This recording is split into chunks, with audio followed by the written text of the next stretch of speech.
Hola, hola, ¿cómo están? Bienvenidos a nuestro primer capítulo de Global Podcast y hoy día vamos a hablar del nuevo mapa del crimen. Nos acompaña Cristian Zúñiga, ingeniero en ciberseguridad, y Cristóbal Logan, analista de SOC número 2.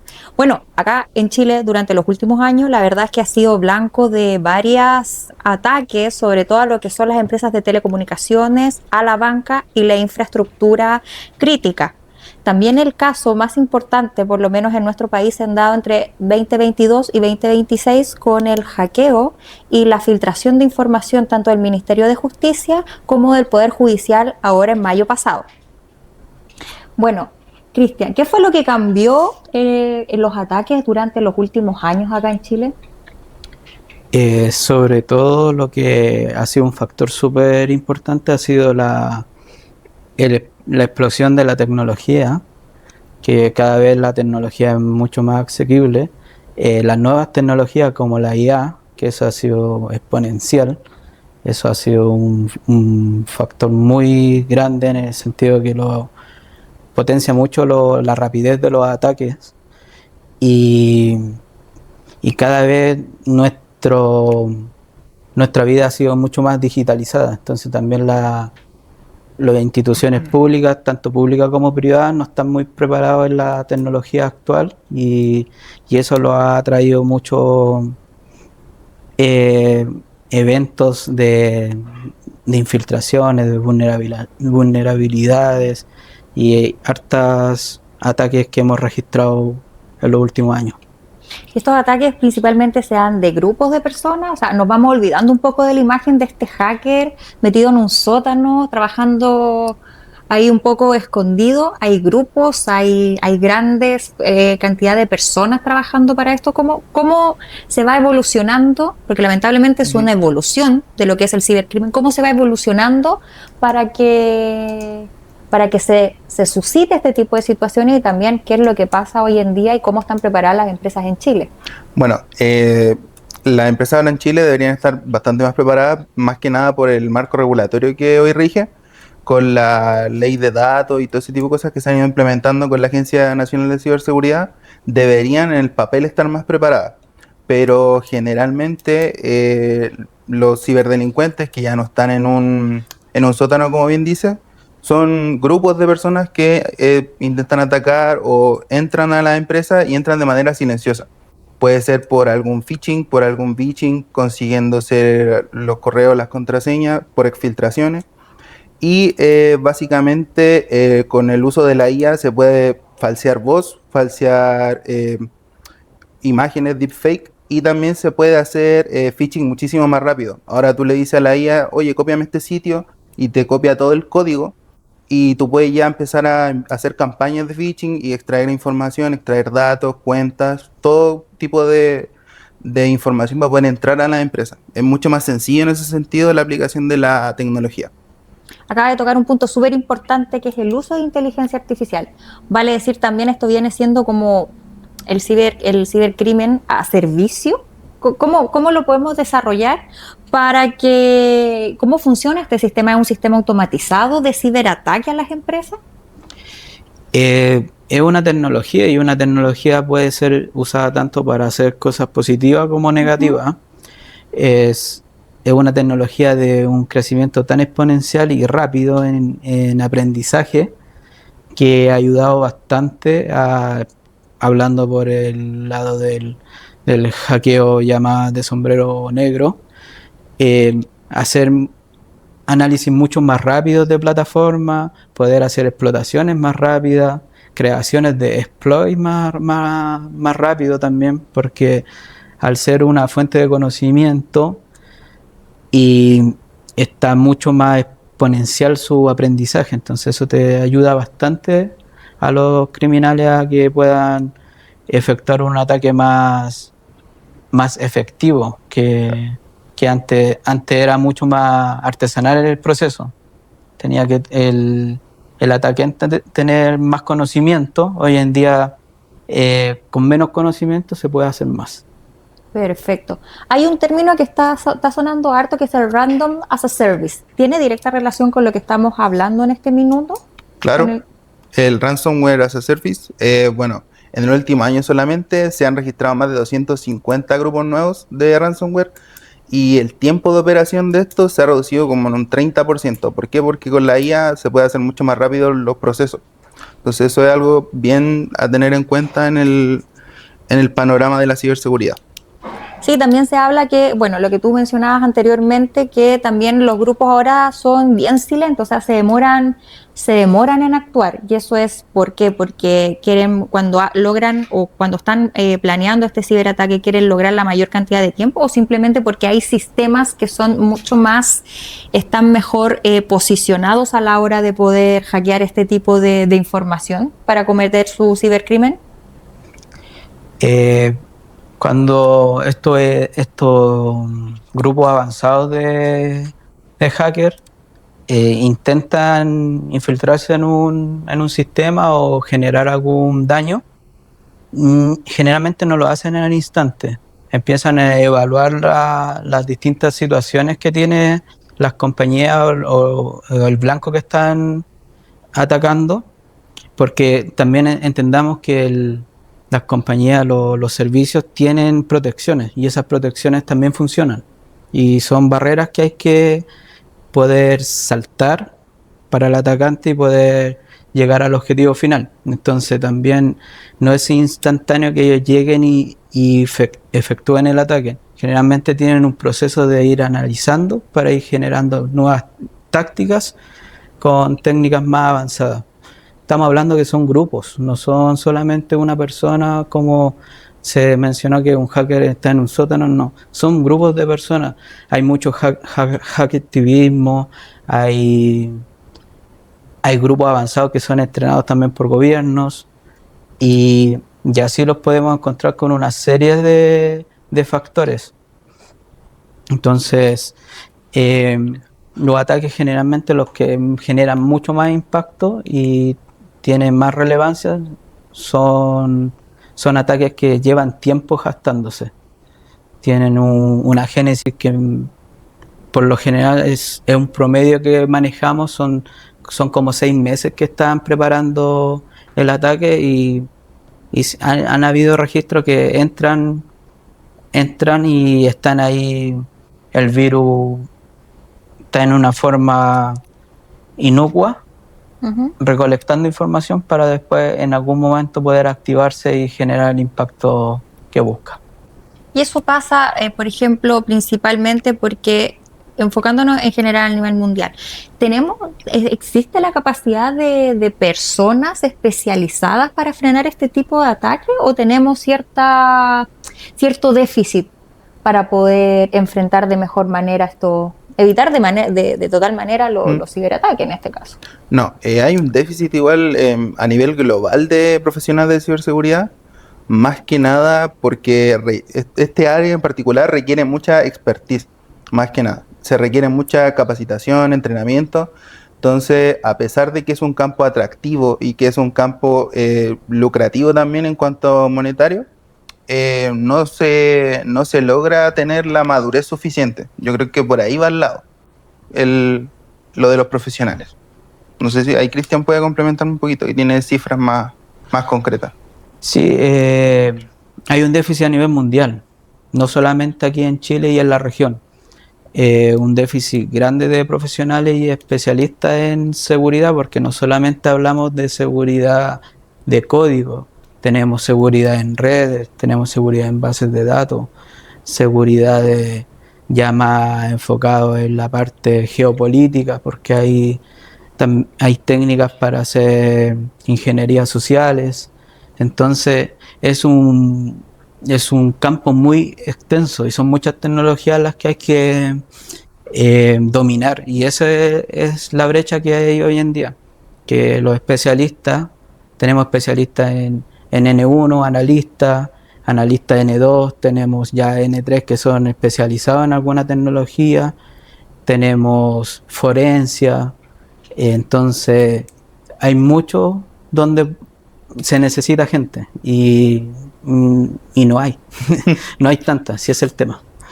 Mira, tocas también un punto súper importante porque estábamos hablando a nivel global, pero ahora nos vamos a enfocar más hacia Sudamérica, ¿no? Uh-huh. Porque la mayoría de los empresarios locales, sobre todo acá en Chile, se decía en algún minuto de somos todavía muy chicos para que la mafia rusa, por ejemplo, la mafia china nos pueda mirar y nos quieran intentar atacar o hacer algo, pero hoy la realidad es súper distinta. Entonces, ¿por qué hoy en día Sudamérica y particularmente en Chile esto se volvió un objetivo tan importante para las personas que cometen este tipo de cibercrimen? Primero que todo, las leyes no están tan avanzada como avanza la tecnología, que eso pasa en todos lados. Por suerte aquí en Chile tenemos un marco regulatorio legal que ya está bien avanzado en comparación a la región. Tenemos muy buenos protocolos tomados de la experiencia de Europa y otros marcos también de Estados Unidos. Entonces estamos con unos cimientos legales ya un poquito más avanzados que el resto, pero está faltando ahora la aplicación de todo este trabajo legal y normativo que se está buscando. Y es ahí a donde las empresas hoy en día le está pegando un poco, porque van a empezar a correr las leyes y van a empezar las sanciones, que no son bajas, pero también hay una contradicción. Todavía no está preparado el músculo para hacer la auditoría a las empresas, a ver si están cumpliendo con estos protocolos. Entonces, es algo que es de largo aliento, no es de tan corto aliento. Y allí también viene el otro que estamos hablando anteriormente, que faltan profesionales. Entonces, ahí el llamado a que la gente empiece a interesarse en esta área y a especializarse, porque van a hacer falta cada vez más, porque las tecnologías empiezan a aparecer nuevas tecnologías y también necesitan tener resguardo de ellas y de la información que están tratando. Efectivamente. Bueno, hablas mucho de la falta de... O sea, las leyes, sí, las ganas de hacer cosas están, pero también falta que haya regulación más severa, como lo es el caso, por ejemplo, de Estados Unidos, Europa. Uh-huh. ¿Cuál es la importancia en este caso de la Agencia Nacional de Seguridad, en este caso, la ANSI? Igual la ANSI es relativamente nueva, lleva como 1 año y medio aproximadamente, entonces no le podemos exigir que tengan regulaciones tan estrictas a pesar de que llevan poquito tiempo operando. Entonces, por lo que yo tengo entendido, han aplicado las leyes, se está haciendo ahora lo de operadores de importancia vital, que eso igual es importante, ser más severos con la cadena de suministro, porque básicamente si yo me protejo muy bien, pero tengo un colaborador o una empresa que me presta servicios que no se cubre bien o no tiene las regulaciones al día, ahí tenemos un problema de exposición de datos. Yo creo que por ahí va también el tema de las regulaciones. Tienen que ser más globales, más transversales a la cadena de suministro. O sea, en este caso, que es un punto que tocabas tú anteriormente,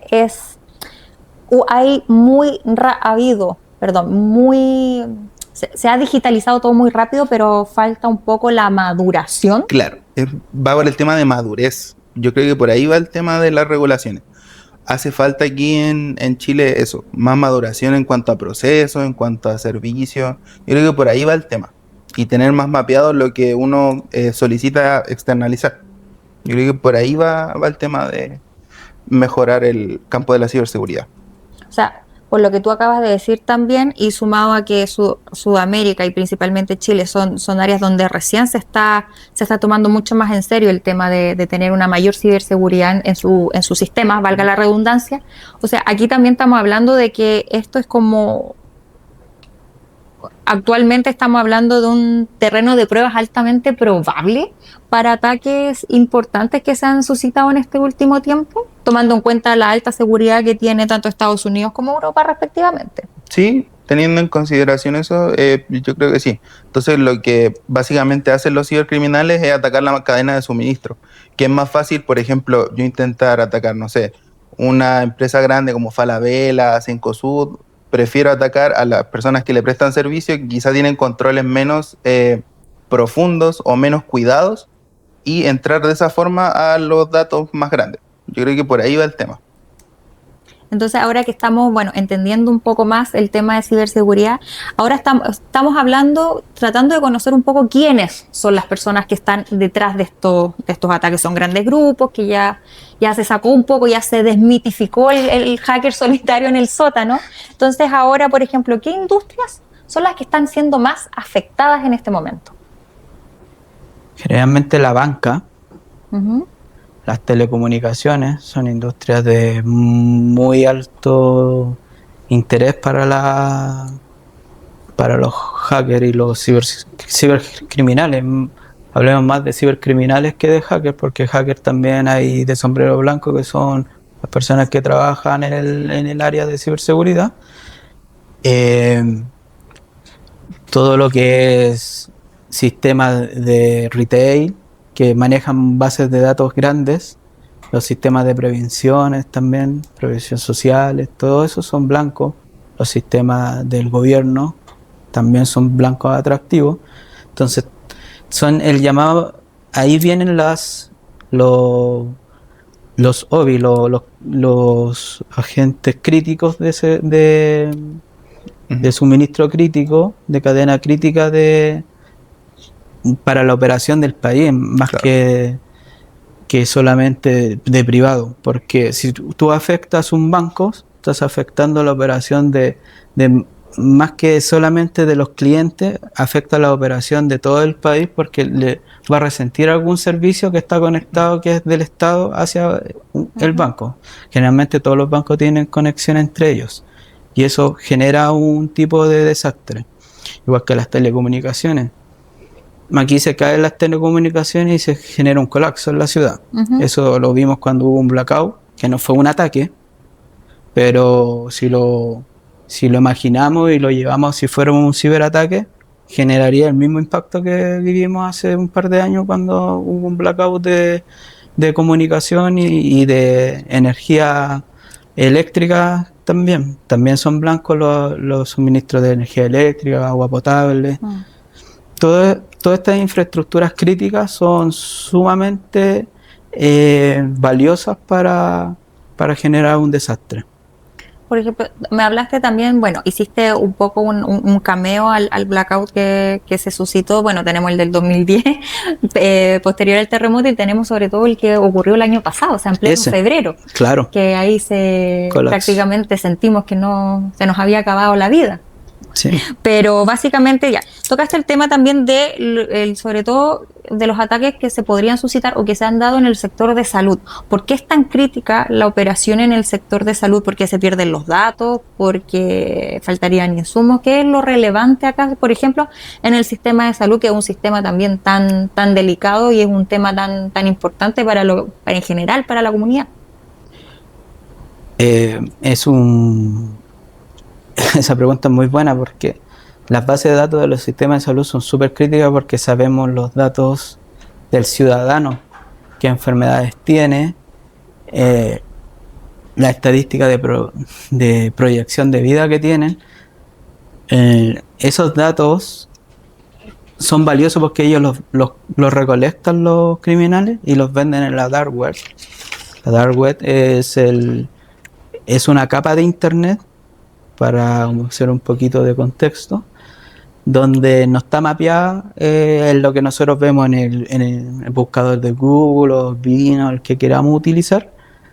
Esta es una capa que está sin mapeo de indexaciones, y a donde entra gente un poquito más especializada digitalmente, y ahí es donde no hay regulaciones generalmente. Entonces son foros donde se venden informaciones críticas, y esta información se pueden ocupar para muchas cosas. Entonces es una información valiosa que a algunas compañías sí les sirve y a otras no. Es donde ahí sale, por ejemplo, de repente esa venta indiscriminada de bases de datos, por ejemplo, que utilizan algunas empresas. Sí. Nosotros, te pongo un ejemplo de cómo puede pensar un cibercriminal. Si se roba una base de datos de una persona con alguna enfermedad crítica, puedes tomar esa información y ya sabiendo quiénes son los familiares directos, puedes empezar a enviarle correos de phishing de seguros y hacerle estafa. Eso es como algo simple que se puede hacer. Hay muchas cosas mucho más oscuras que pueden llegar a hacer, pero ahí hay un ejemplo simple de qué se puede hacer con esos datos. Mira qué importante saberlo, de repente uno desde afuera no tiene tanta claridad, pero este panorama la verdad es que ayuda bastante a tener un contexto mucho más acabado. En el caso del sector público, gobierno, de acuerdo a lo que hablaba Cristian, también, ¿cómo podemos ver en qué puede alterar el funcionamiento de este tipo de ataques? Bueno, consabido es el caso del Ministerio de Justicia y del Poder Judicial que ocurrieron entre 2022 y 2026, como lo hablamos al principio de este capítulo. Mira, básicamente los 3 rubros más atacados en Latinoamérica por cibercriminales fueron la banca, el gobierno, que fue el segundo, y el primero fue salud. Tal como decía Cristian, los datos son más críticos y hay algunos cibercriminales y algunos grupos que no les interesa más el dinero, les interesa tener más exposición y como quedar bien parado frente a otros grupos de cibercriminales. Entonces el hecho de tú entrar y poder votar a alguna entidad gubernamental o sacar información gubernamental lo hacen más para conseguir fama dentro del rubro y del gremio de los cibercriminales, más que una retribución monetaria, porque lo que se tiene dicho desde la Agencia Nacional de Ciberseguridad es que no paguen estos rescates porque básicamente tú estás subsidiando y financiando el ciberterrorismo. Eso es lo que pasa con los robos de datos, básicamente. Y por ejemplo, para la empresa que no escuche esta sugerencia de la ANSI de no pagar, por ejemplo, rescate, porque asumo que no se paga con dinero, sino que se debe pagar algún tipo de plataforma, sea bitcoins. Claro, básicamente lo que los hackers hacen es entrar, encriptan la información y cuando uno va a intentar acceder te ponen la wallet, que es un número así larguísimo, en el cual no se puede tener rastreo de dónde llega, dónde sale, dónde se mueve ese dinero. Entonces piden dinero a esas cuentas en dólares y lo que hacen es básicamente decirte que te van a devolver el acceso a la información, pero nada le quita que ellos tengan esa información, la hayan guardado, la hayan vendido o hecho cualquier cosa con dicha data. Entonces ese es el problema que se tiene ahora con el robo de datos, básicamente. Y en esos casos, por ejemplo, ¿hay alguna penalización de la empresa que quiera, por ejemplo, pagarles igual a estos ciberatacantes con tal de recuperar su información? No una penalización, no sé si legal, quizás Cristian me pueda apoyar ahí porque tiene más experiencia, pero es un consejo que se da porque el más del 78% de los ataques de ransomware vuelven a reincidir. Como por ejemplo te roban datos, no sé, en febrero y ya en mayo, junio te vuelven a decir, oye, tengo más data, págame más. Entonces eso es como lo que se recomienda. Bueno, aquí en Chile no se sabe que haya una penalización, ni tampoco hay un precedente, pero en Estados Unidos sí. Estados Unidos tiene penas de cárcel a los encargados que paguen estos secuestros que se toman por las leyes de terrorismo que ellos tienen, que son mucho más fuertes que las que nosotros manejamos. Pero como dice Cristóbal, las empresas al pagar esto están financiando también a estos grupos. Si al final eso también buscan ellos, financiarse para después hacer un golpe mucho más fuerte, porque también necesitan recursos tanto de contratación de servidores, IP y una pila de tecnología que se necesita para poder hacer un ataque pensado a una escala grande. Hablas de una escala grande, es como el caso que ocurrió en Estados Unidos, en el gobierno de Joe Biden, cuando hackearon una de sus bases de datos con respecto al tema del petróleo. Claro, es un caso de un hackeo que se realizó a una cadena de suministro de un proveedor de petróleo, un pipeline que se llaman. Ellos atacaron el sistema de facturación de esta empresa lo cual les paró la operación de poder vender el petróleo y dejaron desabastecidos varios estados, muchos estados, entonces generaron un problema mayor porque los otros estados no podían tener la capacidad para poder abastecerlo, no les daba logísticamente ir con camiones para llevarles petróleo. Entonces ese problema les perduró una semana, si es que no mal recuerdo, y desde ahí Biden impulsó las leyes de seguridad y fortaleció eso, y también